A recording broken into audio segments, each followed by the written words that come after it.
Bonjour à tous et soyez les bienvenus sur cette vidéo. Aujourd'hui, on a un témoignage. Un témoignage que vous avez rarement entendu, mais qui, je le pense, si vous écoutez jusqu'à la fin, pourra bouleverser votre vie. Aujourd'hui, nous recevons Simon, qui a bien accepté de témoigner aujourd'hui pour nous sur cette chaîne YouTube. Bonjour Simon. Bonjour. Simon, tu viens d'où Simon? De Clermont-Ferrand. Donc tu as 24 ans Simon? C'est ça. Donc tu es jeune. Oui. 24 ans, tu es vraiment jeune. Ouais, oui. Le temps passe vite, mais oui. Mais Simon, franchement, allons déjà commencer en parlant de ton enfance. Ouais. Quel type d'enfant tu étais? Dans quel type de famille tu as grandi? Alors, je suis fils de pasteur, petit-fils de pasteur d'une famille de théologiens avec des parents très croyants du coup. Donc j'ai bercé vraiment dans la religion, l'éducation chrétienne. Ça pas et j'ai aussi eu des problèmes de santé. Donc dès ton enfance. Dès mon enfance, ouais. Dès mon enfance, j'avais des peurs, pas quitter mes parents.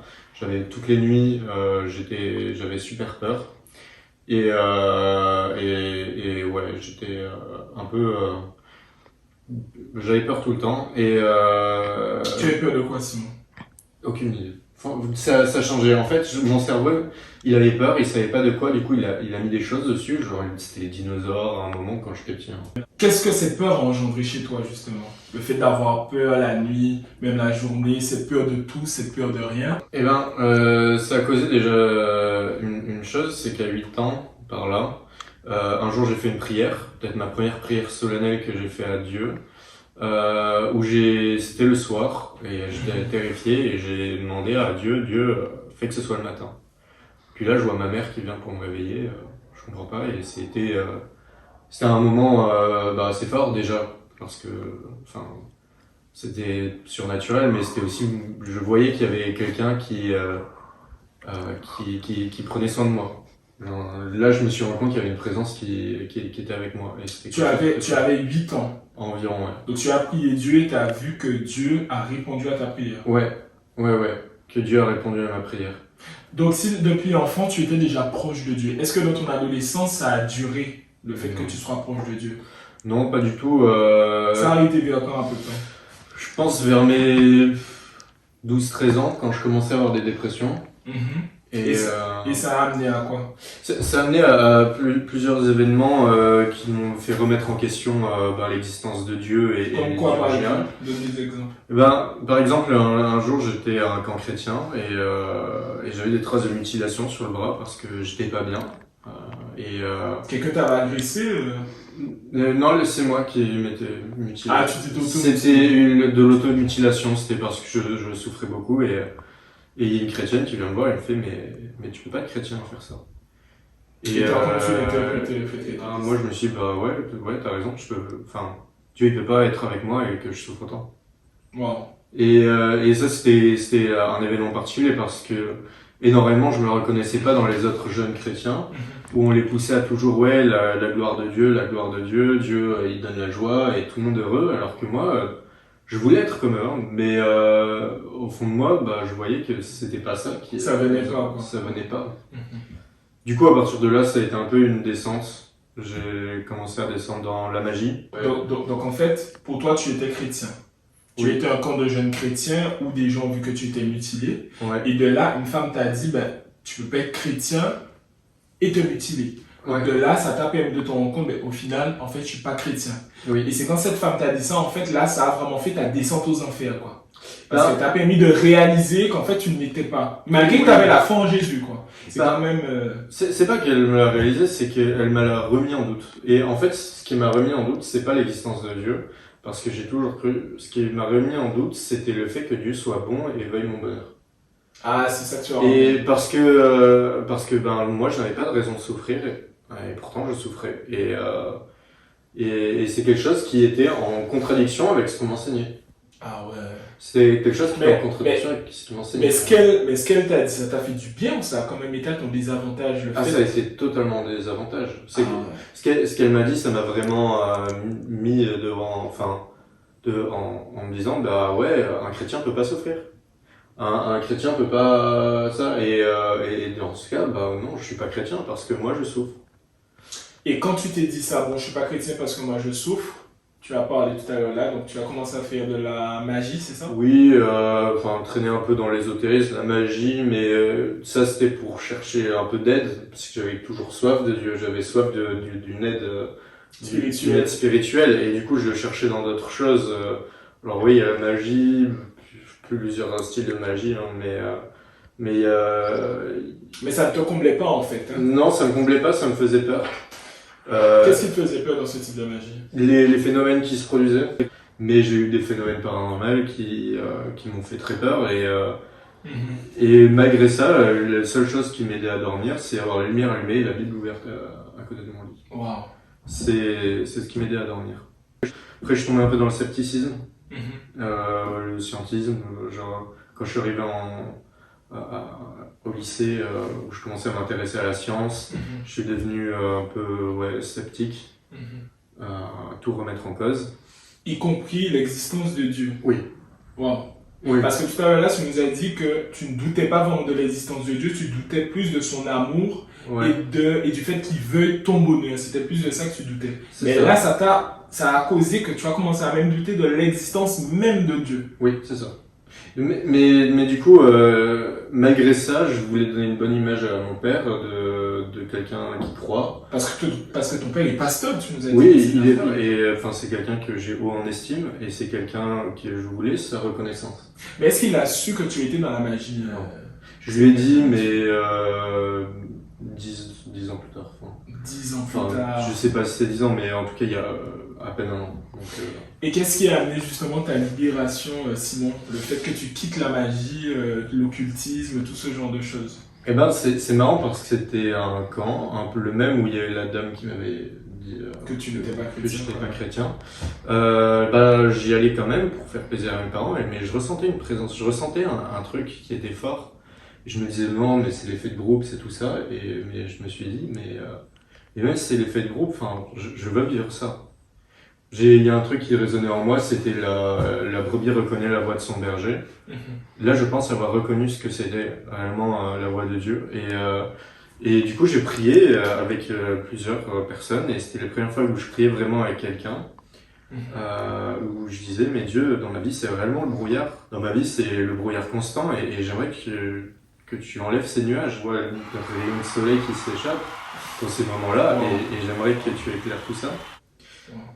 Et Dieu l'a fait. Tu as vraiment vu qu'il a ouvert le nuage, ouvert le rayon de soleil à ce moment-là ou pas? Non, c'était pas si impressionnant que ça. C'était pas si impressionnant que ça. Mais c'est d'autant plus beau dans la subtilité. Du coup, après le camp, une semaine, c'est cool. Puis une autre semaine, je reçois un smartphone. Alors, faut savoir que je suis dyslexique, j'ai beaucoup de mal à lire. Et là, je pouvais grossir, etc. Et je sais pas pourquoi je me suis mis à lire un livre de la Bible qui s'appelle Livre de Job, que je vous conseille vraiment tous, où je me suis rendu compte que la souffrance faisait partie inhérente de la vie d'un chrétien, qu'on ne méritait pas la souffrance là, et que même en souffrance, Dieu est avec nous. Et ça, ça a été un déclic assez fort. À ce moment-là, je passais le bac. J'angoissais tellement, j'avais de l'eczéma du haut du cou jusqu'au bout des bras. Wow. J'étais vraiment pas bien, mais je sentais la foi qui montait en moi. J'étais pas très bien, mais je me suis quand même fait baptiser. Tu avais quel âge? 18 ans. 18 ans. Et tu étais jeune, hein, toujours. Oui. 18 ans. Là, j'ai eu un pasteur très très sympa, qui était un ancien alcoolique et qui avait une certaine sensibilité pour les gens comme moi qui se sentaient un peu en marge. Et sa femme avait décoré l'église, avait chopé une armure, je sais pas où, ils avaient mis une épée. C'était trop bien, je me suis fait baptiser. Mon grand-père qui est théologien, qui a fait un prêche sur Job. C'était vraiment un très beau jour, ça c'est des très bons souvenirs que j'ai. Et quelques semaines après, je devais passer le bac. J'en pouvais plus. Les psys disaient que je pouvais pas le passer cette année parce que trop d'angoisse. Et en même temps, je commençais à lire des mangas de chevalerie, des trucs berserk, et je dis, mais Dieu, c'est tellement simple, genre dans les mangas ou comme ça, d'être sur un champ de bataille. T'as ton ennemi, t'es là, et puis tu dois résister, c'est tellement simple. Et là, j'ai ouvert ma Bible et en fait, le pasteur avait écrit un passage sur le début de ma Bible qui est Ephésiens 6.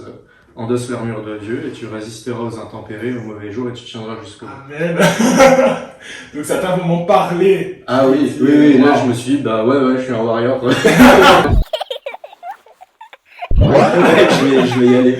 Et du coup, j'ai réussi à passer le bac comme ça. Et tu as résisté grâce à l'armure à l'armure de Dieu, ouais. Et c'est avoir réellement conscience que Dieu me protégeait. Que j'ai le bois, mes angoisses, etc. Si c'est dans la volonté de Dieu, Dieu me protège. Mais quand tu étais petit, tu n'avais pas cette dimension que, avec tes peurs, Dieu te protégeait. Non. Tu ne l'avais pas. Bah, je l'avais d'une certaine manière, mais je n'en avais pas conscience. En fait, c'est comme si je le savais théoriquement. Genre, quand tu vas sauter dans le parachute, tu sais théoriquement que tu vas me pas mourir. Pourtant, t'as peur. Et en regardant le témoignage de Paul dans la Bible, avec son épine dans la chair, sa faiblesse qui a en fait fait sa force, j'ai vu dans plusieurs situations, notamment parce que je vais voir les gens un peu déprimés, etc. dans la rue, parce que j'ai vécu les mêmes choses qu'eux. Je connais la souffrance, je connais la dépression. Et le fait qu'ils me voient comme moi, j'ai pu prier avec certaines personnes, des satanistes se convertir, parce que j'étais aussi passé par la magie, tout ça. Et en plus, surtout, je pense que vu ton look vestimentaire, ben, les satanistes se sentent un petit peu identifiés par toi, quelque part. Ouais, c'est ça, ils se sentent pareil. Et ça t'a permis de pouvoir les approcher, entre guillemets, pour les évangéliser, quoi. Oui. Entre guillemets. Oui, voilà, les évangéliser, oui. En fait, je suis au milieu d'eux. Tu es au milieu d'eux. Et j'essaye d'être, mon premier témoignage, c'est l'exemple que je suis. C'est-à-dire, je bois pas d'alcool, je ne fume pas, je prends rien de produits, etc. Ce qui est déjà, dans le milieu où je traîne, quelque chose de très marginal. Tout le monde fume, tout le monde se drogue. Et dans cette idéologie de profiter du plaisir tout le temps, moi je suis pas comme ça pose déjà des questions. Wow. Et des choses comme ça, je souffre comme eux. Et ils sont mélangés, mais ils se disent, mais c'est qui ce gars, quoi? Il est avec nous, mais il boit pas, il fume pas. Qu'est-ce qui fait qu'il soit différent de nous, quoi? C'est ça, du coup, j'ose espérer, et beaucoup m'ont dit que ça faisait ça, c'est-à-dire que rien que ce fait-là est un témoignage de oui, on peut se sentir rejeté, oui, on peut souffrir dans notre vie, et pourtant avoir un Dieu qui nous accompagne, avoir tout ça. Et c'est quelque chose où j'ai vu que Dieu pouvait utiliser cette faiblesse pour en faire une force. Amen. Mais en résumé, quelle grande différence tu pourrais dire entre ta vie avant d'être un chrétien qui suit Jésus et ta vie maintenant que tu suis Jésus? Quelle est la différence entre ces deux vies-là? Disons que quand je suivais plus vraiment Jésus, je le suivais encore un peu inconsciemment. Quand j'avais peur, je revenais à lui. La grande différence... Quand tu avais peur, c'est là que tu revenais. Ouais, après, la grande différence, c'est ma conduite et les fruits de l'esprit. C'est ta conduite et tes fruits de l'esprit. La maîtrise de soi, etc. Mais la Bible nous le dit, on reconnaîtra un arbre aux fruits qu'il porte. Ouais. Amen. C'est ça. Mais c'est ça, parce que je peux pas dire que mon état de santé s'est amélioré, parce que ce serait faux. Mais l'approche que tu as de ton état de santé est quand même différente, parce que voilà, petit tu avais peur, mais tu n'avais pas cette conscience que tu avais un Dieu qui te protégeait, qui était avec toi, contrairement à maintenant, parce que tu as cette conscience. C'est ça, Dieu est là. Et puis il y a la Bible qui m'a donné énormément de réponses, et notamment la réponse qu'il donne à Job, qui après va être repris par Paul. Job qui voulait savoir pourquoi il souffrait. Tout ça, et une fois qu'il a vu Dieu, il a dit juste ta grâce me suffit. Amen. Wow, et on n'aura pas l'explication au mal, on n'aura pas l'explication de tout ça, mais sa grâce nous suffit. Amen. Et c'est, je pense, une raison valable pour, malgré ça, continuer de persévérer, continuer à se battre dans ce champ de bataille avec l'armure de Dieu. Amen. Et tout ça. Mais moi, je trouve ça fort quand même que tu aies justement cette proximité d'aller évangéliser des satanistes, des SDF et tout, parce que vu ton look vestimentaire, ils arrivent à... En fait, tu arrives à les approcher, quoi. Mais est-ce que quand même ce look vestimentaire n'est pas ton désavantage vis-à-vis d'une autre catégorie de personnes qui, en te voyant, se diront, mais le gars, voilà. Oui, certainement, dans certains domaines. C'est sûr que ça m'enlève une partie des gens, mais ça m'en rapproche une, et je pense que... te rapproche d'une autre partie qui est quand même assez... Voilà, il faut les évangéliser, quoi. Puis je pense que c'est un travail missionnaire. Hein. C'est-à-dire on est invité à... Le christianisme, c'est pas une seule culture. Le christianisme, c'est la culture de tous. Enfin, c'est ce qui va avec toutes les cultures. Un chrétien peut être punk. Un chrétien, il peut être gothique. Un chrétien, il peut se rattacher à toutes les cultures. Les cultures Attends, tu parles du look, c'est-à-dire, voilà, ouais. quand tu dis gothique, ça signifie un chrétien peut s'habiller que de la mentalité. Est-ce qu'il peut... Parce que le gothique, il y a une mentalité qui est assez mortifère quand même. Qui est surtout nihiliste, mais disons que si t'enlèves le côté nihiliste, ouais. C'est comme juste la tenue vestimentaire. C'est comme Paul qui avait une culture grecque, qui est allé chez les Grecs. Il a enlevé les dieux, il a enlevé tout ce qui était de l'ordre de ça, mais pour autant il avait toujours la culture grecque. Je pense que dans toute culture, on peut tous s'identifier à Christ. Et notre identité, elle est en Christ, et c'est la plus forte identité, c'est celle qu'on a en Christ. C'est celle qu'on a en Christ. Et c'est celle qui nous rapproche de tous les autres chrétiens, la communion fraternelle. Amen. Mais par exemple, Paul, il avait la culture grecque, et c'est pour ça qu'il est chez les Grecs, pour évangéliser. Parce que aussi, je pense qu'il est important de souligner aussi que voilà, la Bible dit aussi voilà, il faut s'habiller avec décence, voilà, faut tu vois, ne pas être une pierre d'achoppement pour qui que ce soit. Et ça c'est important parce que même moi je vais pas te mentir, quand je t'ai vu, je t'ai regardé, je me suis vraiment dit en fait avec le recul que j'ai vis-à-vis de la foi chrétienne, je me suis vraiment dit en fait, je sentais que ma tête était en train de commencer à te juger intérieurement, mais mon cœur a dit non en fait. Mon cœur a dit non. Tu peux pas le juger, tu peux pas... Déjà, même pourquoi tu es étonné, Chris? Pourquoi tu es étonné de voir un chrétien comme ça? Tu n'as pas le droit, Dieu ne t'a pas donné juge, Dieu ne t'a pas donné la supervision de tes frères et sœurs, Dieu ne t'a pas donné ce rôle-là. Donc, que ton cœur manifeste de l'amour et ni de l'étonnement, ni du jugement. C'est tout. Et c'est pour ça, franchement, j'ai tenu à ce que voilà, tu parles de ton témoignage et que tu puisses encourager certaines personnes qui, je pense, vivent peut-être la même chose que toi, les angoisses, stress, dépression, et que eux, ils trouvent en fait il n'y a pas d'issue. Toi, ton issue a été le satanisme. Tu t'es rendu compte que, en fait, ça te rapportait rien. En fait, ça allait de pire en pire. Tu allais dans une descente aux enfers. Et Jésus, il est venu te chercher dans cet enfer pour te ramener à la vie éternelle. Ben, Simon, un petit mot de la fin. Quel encouragement tu pourrais donner à quelqu'un comme mot de la fin, tu voudrais dire en résumé de toute ton histoire et de ce que Dieu t'a apporté, Simon? Je pense que le truc que j'aimerais dire vraiment à tout le monde, c'est dans la foi chrétienne, il n'y a pas que des choses belles qui arrivent. Jésus, il est donné pas pour donner la paix, mais l'épée. La vie chrétienne est considérée comme un combat. Alors j'aimerais vous encourager, non pas vous dire oh là là, il en avait des soucis, mais que si des soucis arrivent, c'est normal. Restez en Christ et mettez toute votre force en Christ et ça va aller. Mais ne croyez pas que le fait de souffrir en étant chrétien est quelque chose de normal. Ne croyez pas que si vous n'avez pas une vie extraordinaire avec plein de miracles, c'est anormal. Dieu, il a une communication personnelle avec chacune des personnes. Il y a autant de relations de Dieu qu'il y a de chrétiens. Et ouais, gardez la foi jusqu'au bout. Simon, mon Dieu, mais quel témoignage. Je dis gloire à Dieu. Je dis vraiment que Dieu est tout puissant. Et que peu importe la situation dans laquelle tu te trouves, Dieu peut t'en faire sortir. Et Simon est vraiment l'exemple grandeur nature de cela. Et si toi, tu as été encouragé, si ce témoignage t'a permis de réfléchir, franchement, je t'encourage à ne pas garder cette bénédiction pour toi. La bénédiction que tu as eue dans le témoignage de Simon, de ne pas le garder pour toi. Tu as quelque chose à faire qui est gratuit, qui te demande rien, simplement à partager. Partager pour si ça se trouve quelqu'un qui a besoin d'entendre ce témoignage, quelqu'un qui a besoin de se rappeler comment dans les moments difficiles, Dieu peut te sortir de cet enfer dans lequel Satan t'a mis. Et n'hésite pas à mettre en commentaire aussi, voilà, qu'est-ce que tu as pensé justement de l'histoire de Simon, voilà, tes petits retours, franchement, n'hésite pas. Vraiment, que Dieu vous bénisse. Merci de vous abonner à la chaîne et à très bientôt. Et merci aussi Simon pour ton témoignage. Avec plaisir. Merci à toi.